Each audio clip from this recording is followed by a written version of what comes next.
December 3rd, 1944, the Hürtgen Forest. It's cold, really cold. The kind of cold that gets into your bones and won't go away. The trees have no leaves. Their black shapes reach up toward a sky that looks like dirty gray ash. Thick fog hangs close to the ground like a ghost that won't go away.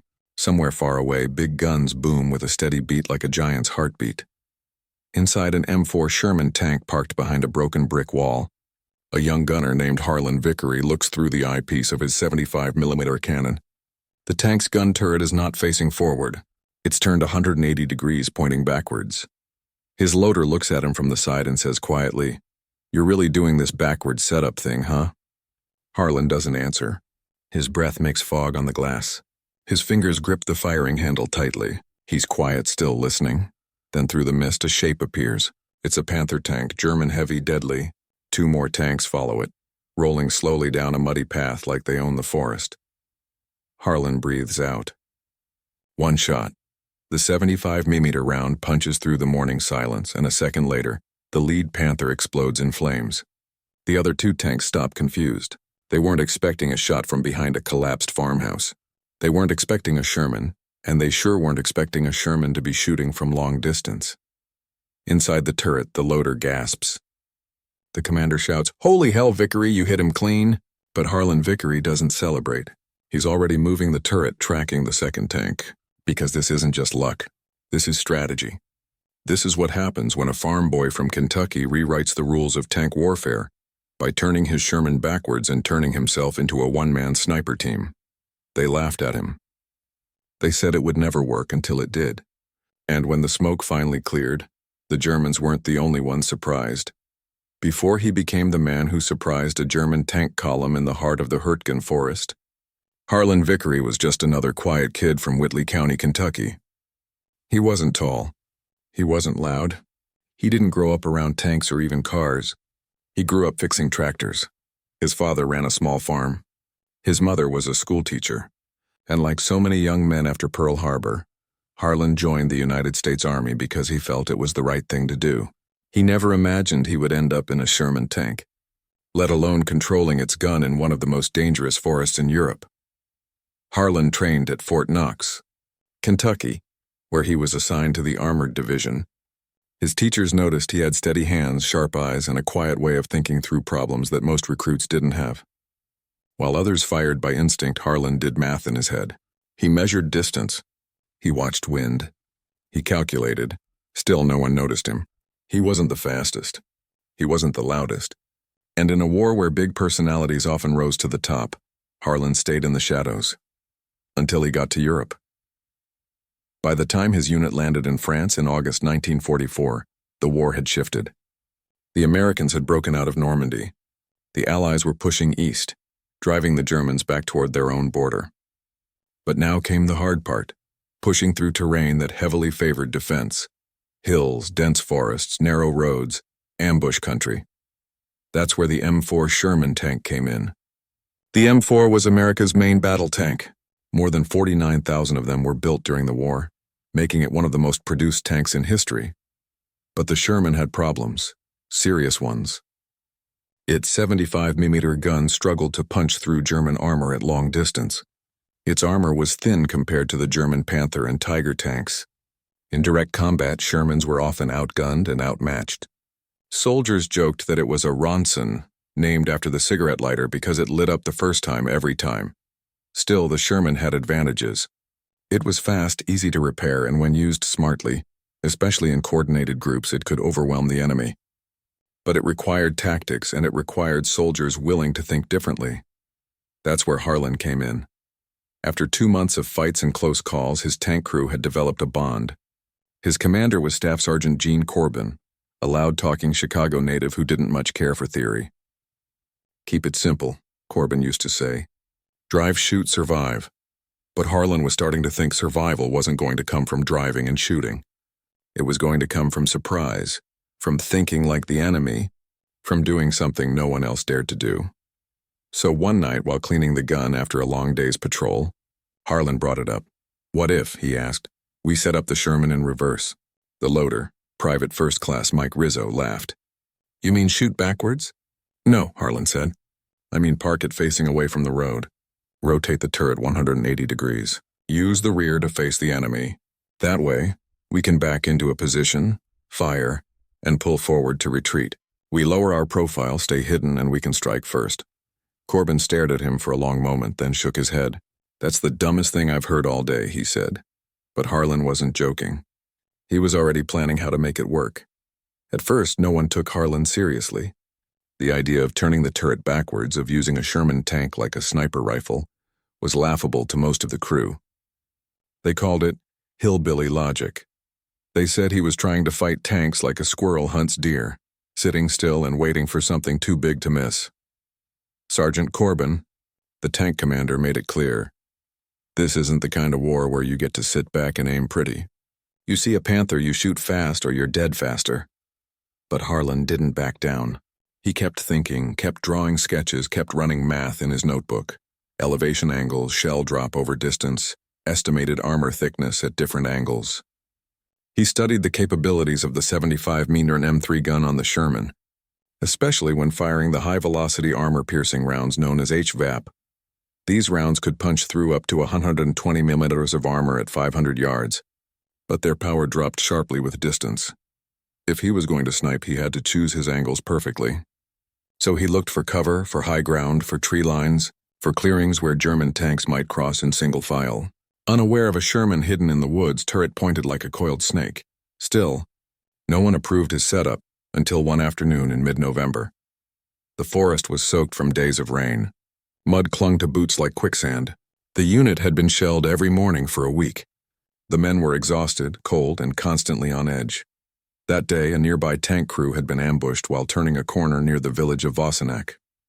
One Sherman took a direct hit from a Panzer force at close range, blew the turret clean off.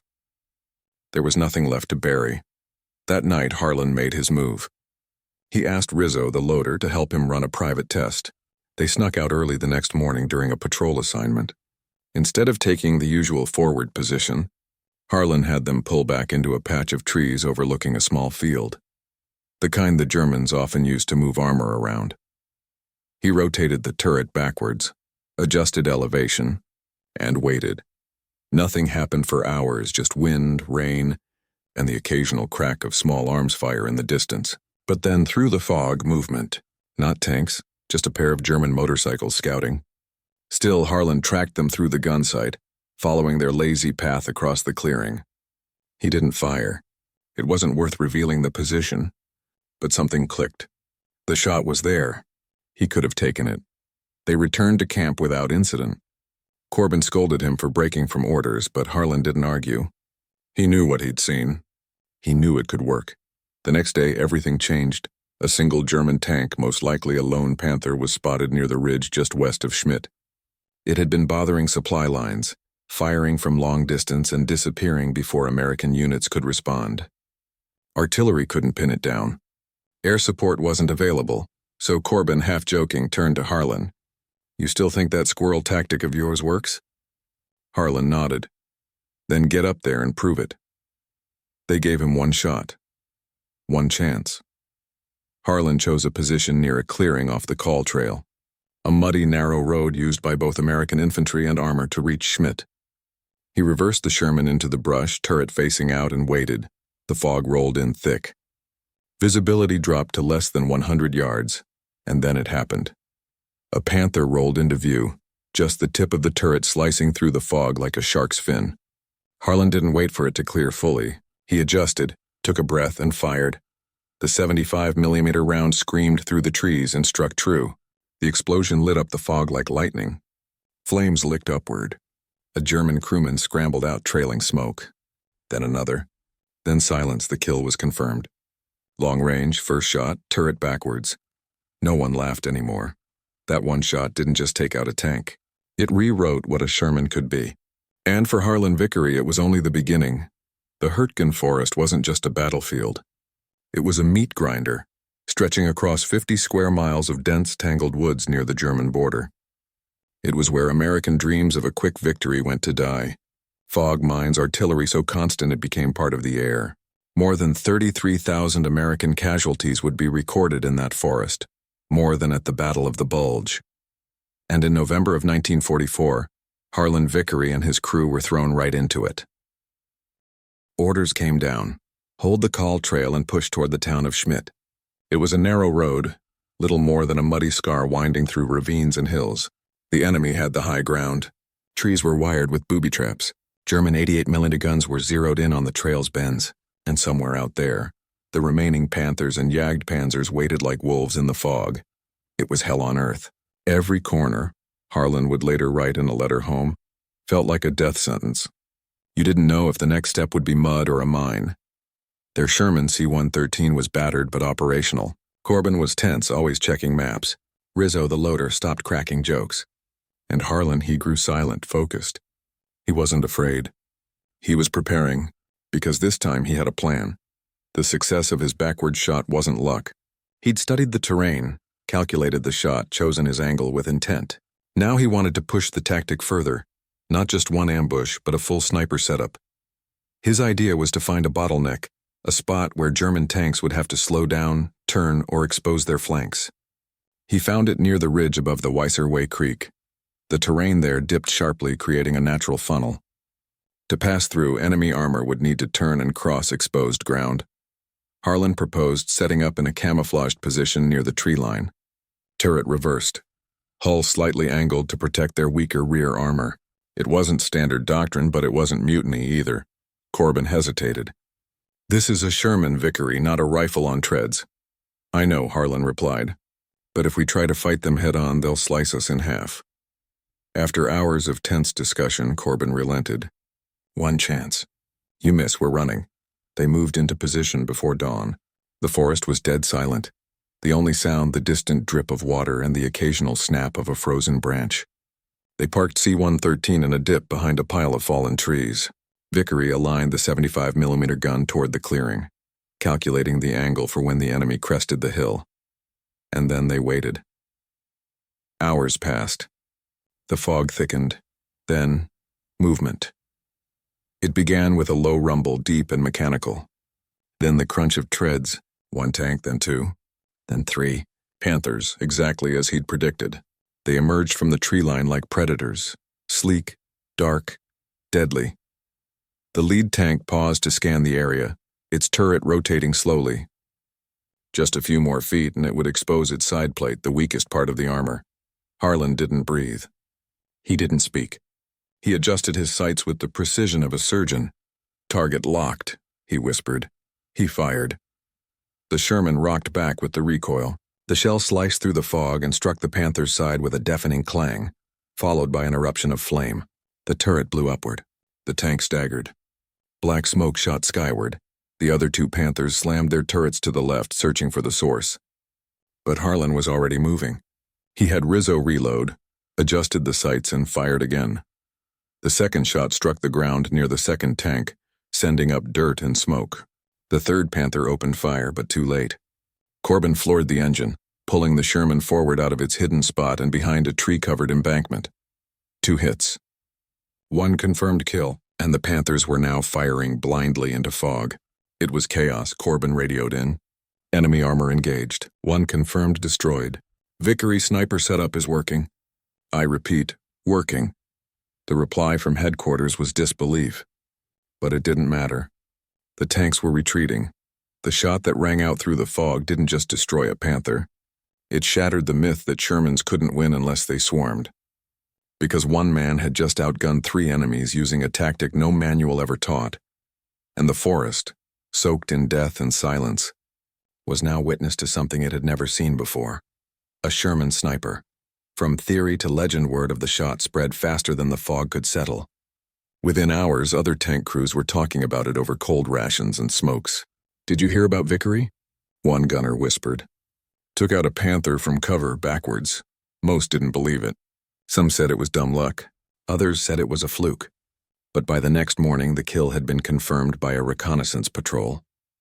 They'd found the burnt-out wreck, turret blown clean off, a clean entry point right through the side armor. There was no denying it now. Harlan Vickery had done what few in the European theater had accomplished. He'd taken down a Panther with a 75mm Sherman from long range with a single shot. And he'd done it without ever being seen. Sergeant Corbin, who had once called it the dumbest idea he'd ever heard, now began calling it Vickery's Vantage. When headquarters requested an after-action report, Corbin didn't sugarcoat it. Private Vickery's positioning and firing technique are unusual, he wrote, but effective. Permission requested to allow further testing of the reverse turret sniper tactic. No reply came, no official approval, but no one told them to stop either, so Harlan did it again. 2 days later, at another forest clearing near the town of Commershite, he set up his Sherman along a narrow track just south of the road, where tanks were likely to push through in an attempt to flank the American line. He waited. Turret turned, engine off. Just before dusk, a column of German armor moved into view, a Panzer IV followed by 2 half-tracks. Harlan fired. The Panzer exploded in a fireball that lit the entire tree line. The half-track scattered. Infantry scrambled into the woods, and for the second time in as many days, Harlan's Sherman escaped without a scratch. By now, his crew was fully bought in. Rizzo started calling the tank the Kentucky Rifle. Corbin joked about painting a squirrel mascot on the side. Even support crews started asking about his settings, what elevation he used, how he calculated distance, what type of ammunition worked best. And behind the scenes, other crews began trying to replicate it, unofficially, quietly. Because if there was one thing the Hürtgen Forest was proving, it was that traditional tactics didn't work here. You couldn't brute force your way through minefields and booby-trapped trails. You had to be smarter. You had to adapt, and that's exactly what Harlan was doing. But adaptation came at a cost. As his legend grew, so did the danger. The Germans were no fools. They started changing patterns, avoiding the tree lines, sending scouts ahead, firing blindly into suspected ambush points. One Panther even attempted a counter-sniper maneuver, firing high-explosive rounds into suspected American tank positions before entering the area. Harlan and his crew narrowly avoided death when a shell landed just 20 feet from their position, showering them in dirt and shrapnel. It shook them, but it didn't stop them. Because now they weren't just surviving, they were rewriting the playbook. And somewhere between Commershite and Schmidt, amid frozen boots, jammed radios, and the ever-present stench of cordite, Harlan Vickery, farm kid, math brain, quiet thinker, was becoming something the war had never seen before. An armored sniper, a myth with a name, and a turret pointed in the wrong direction. November 26, 1944. It was the day the forest exploded. The Germans, desperate to hold the line before the Allies reached the Roer River, launched a counteroffensive along the Kahl Trail and into the villages of Commershite and Schmidt. American infantry were being hammered by artillery and pinned down by dug-in machine guns. Panther tanks advanced through narrow, booby-trapped roads, supported by mortars and tree-bursting shells that rained down like shrapnel snow. Harlan's unit was ordered to hold the southern edge of Commershite. No backup, no air support, just a handful of Shermans, some scattered riflemen, and enough ammunition to last maybe a day. If you lose this ridge, they were told, we lose the whole line. At dawn, the fog returned, thicker than ever. Harlan set up his Sherman behind a low stone wall at the edge of the village, facing away from the main road. Again, the turret was reversed. Again, the crew questioned the setup. Vickery, Corbin said quietly. If they hit us, we've got nowhere to run. We're not going to run, Harlan replied. We're going to hit first. They went quiet. Each man took his position. Rizzo checked the rounds. 2 HVAPs loaded first, then standard armor piercing, then smoke. The ground shook.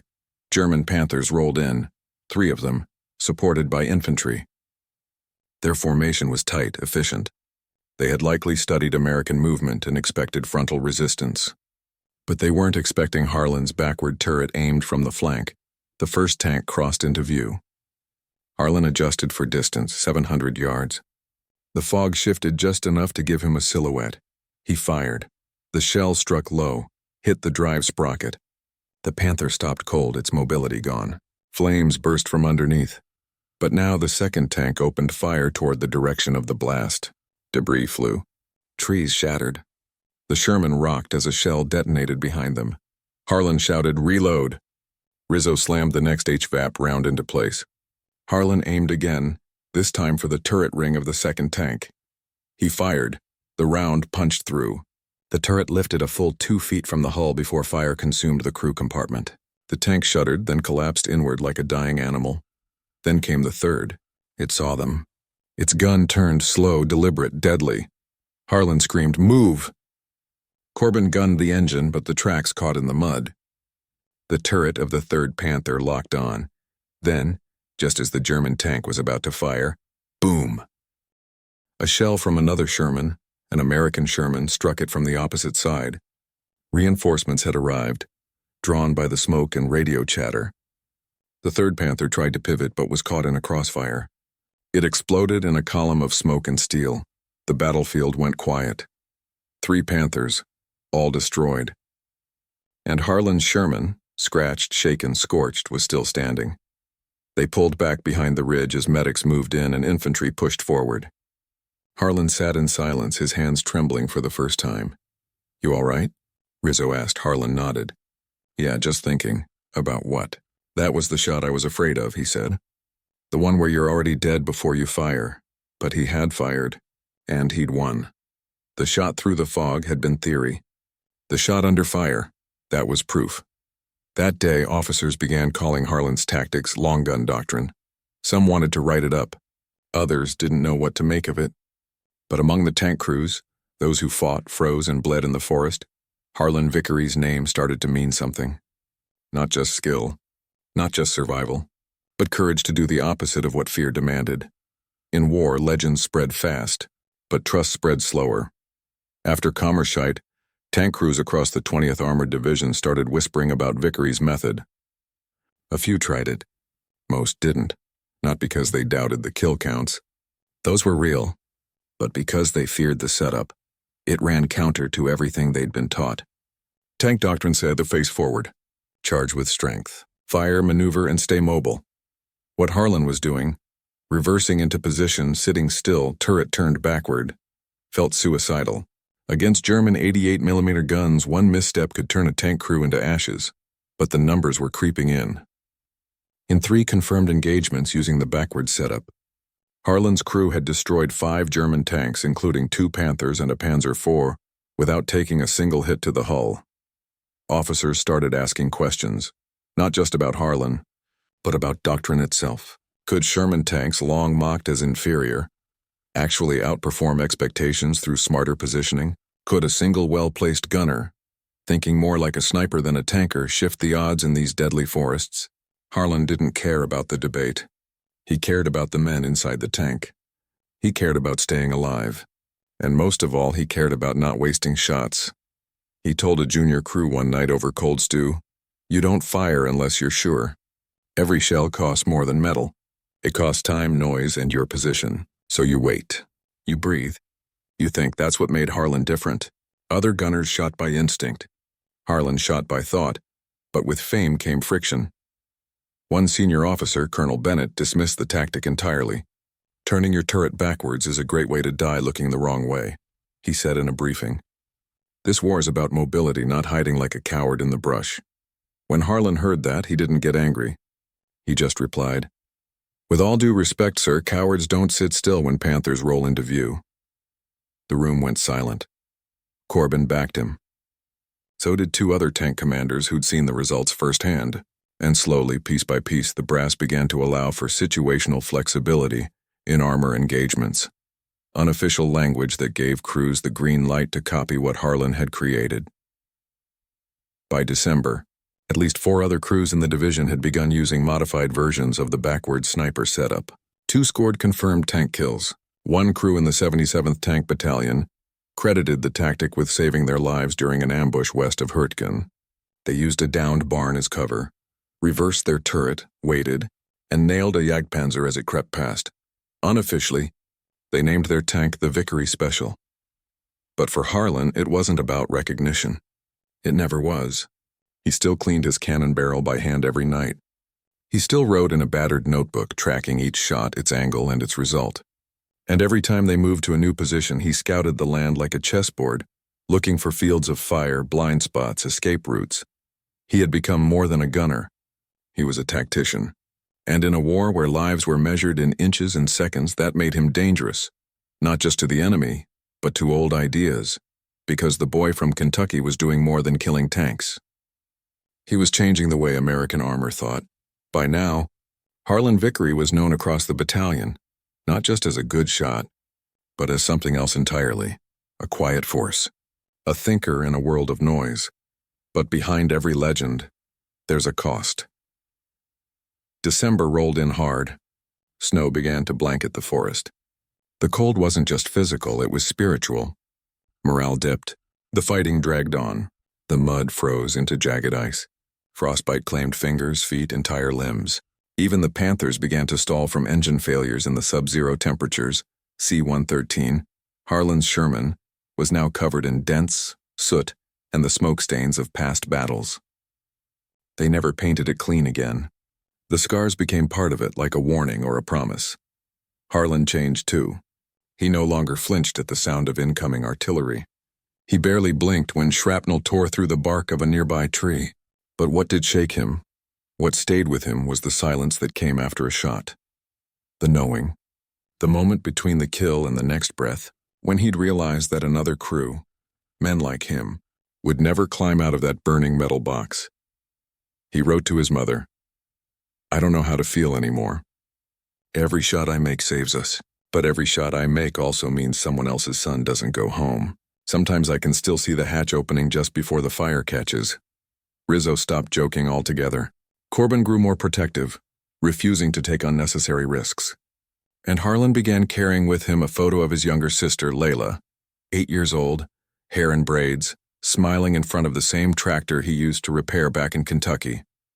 He taped it to the inside of the turret just above the rangefinder. "Something to remind me what I'm shooting for," he said. But even with the emotional weight, he never stopped adapting. In one engagement near the town of Bergstein, he used elevation for the first time, parking the Sherman on a slope, firing downward at a Tiger tank approaching from a road below. The shot pierced the rear engine plate. One shot, one kill, not out of arrogance, out of necessity, because every round they fired had to count. By now, the brass had stopped questioning him. In fact, they'd begun quietly assigning him to forward observation roles, not to scout terrain, but to set up kill zones for his sniper tactics. They even brought in a second crew to learn directly from him. But Harlan didn't see himself as a teacher. He still saw himself as lucky. Still saw himself as the farm kid just trying not to get his friends killed. One night after their 20th mission, Corbin asked him, "What happens when this war is over?" Harlan looked down at his hands, calloused, burned in places from hot shell casings. "I guess I go home," he said.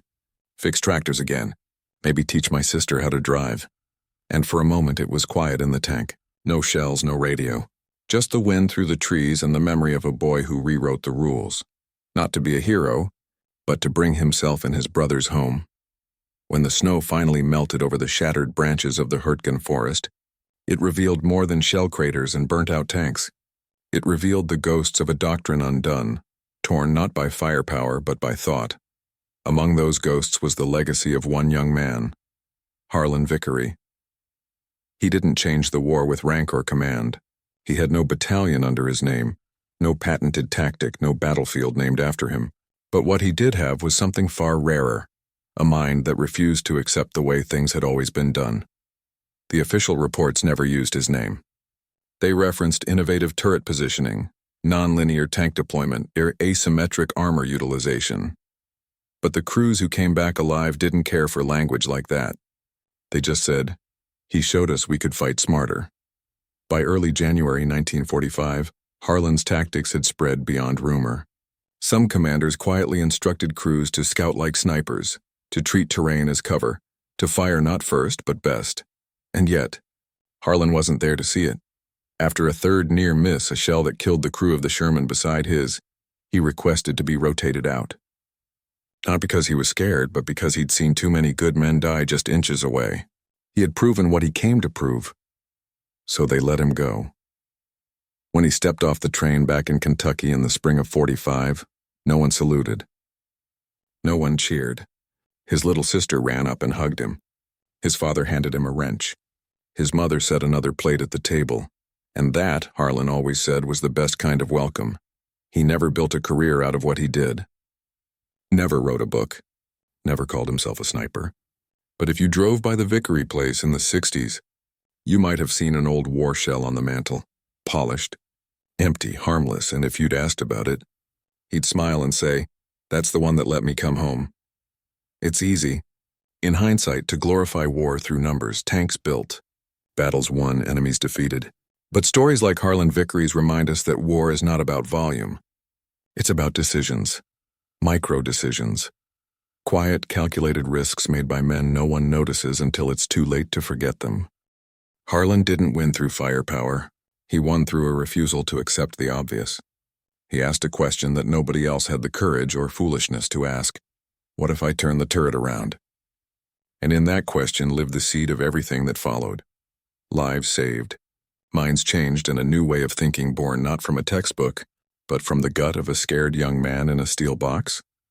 Maybe that's the real legacy of soldiers like him, not the number of kills, but the number of lives that didn't have to die, because one man decided to look at the battlefield backwards.